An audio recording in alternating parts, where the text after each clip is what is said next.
everyone, this is Tyler of Culp's Railroad, and as promised, today I'm going to show you all what I bought yesterday at the Burien Electric Train Store.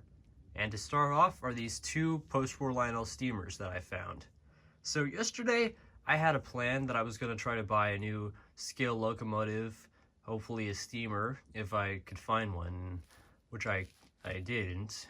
And as for all the other scale locomotives that the guy had available, there weren't any that were interesting to me, but I did see these two post-war steamers that were both $50, I guess, and I realized that it had been a long time since I'd really been doing any post-war collecting, because ever since my dad got that SD 40-2, I had been a little envious, and then I had gotten that Amtrak Dash 8, and then had kind of become getting into scale since then. But I guess now I'm taking a little bit of a go back at collecting a few post-war stuff, since these were reasonable priced, and then we'll see them run.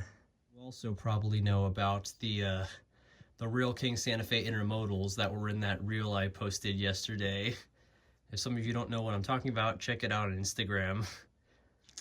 And yeah, they look really nice, and it was just too bad that I couldn't find more of them. I would have gone a little more into scale rolling stock. I mean, I'm gonna finish a little bit more of finding scale rolling stock, because I have like 4 MGH engines and 6 pieces of rolling stock, and these Santa Fe streamline cars only really go well behind the F3 that I've got.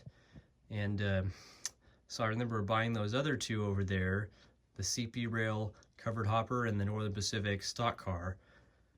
The stock car was from 2017, 18, shortly after I started O-Gauge, and the hopper I think 2019, and then ever since then I'd never gotten any more MTH or new Lionel scale rolling stock until now. So I'm gonna try to not do as much in getting new locomotives, and just focus more on rolling stock, because I realize that's a little more of a wise decision to do.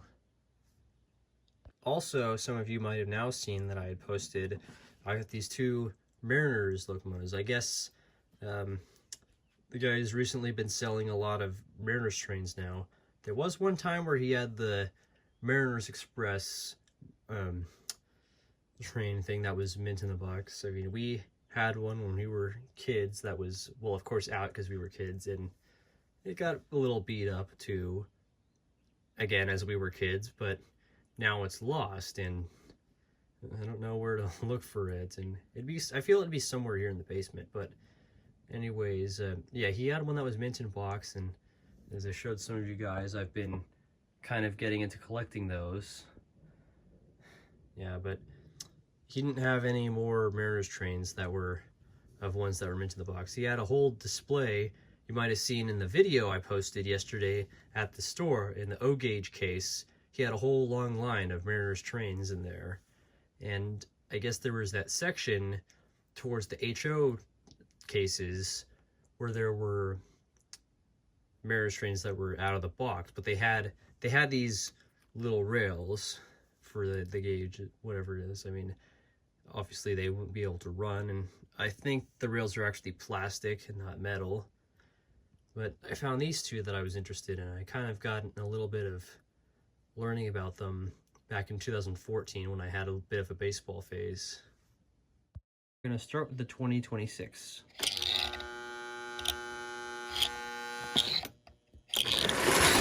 Wrong way.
So now we're going to see how the 1666 runs.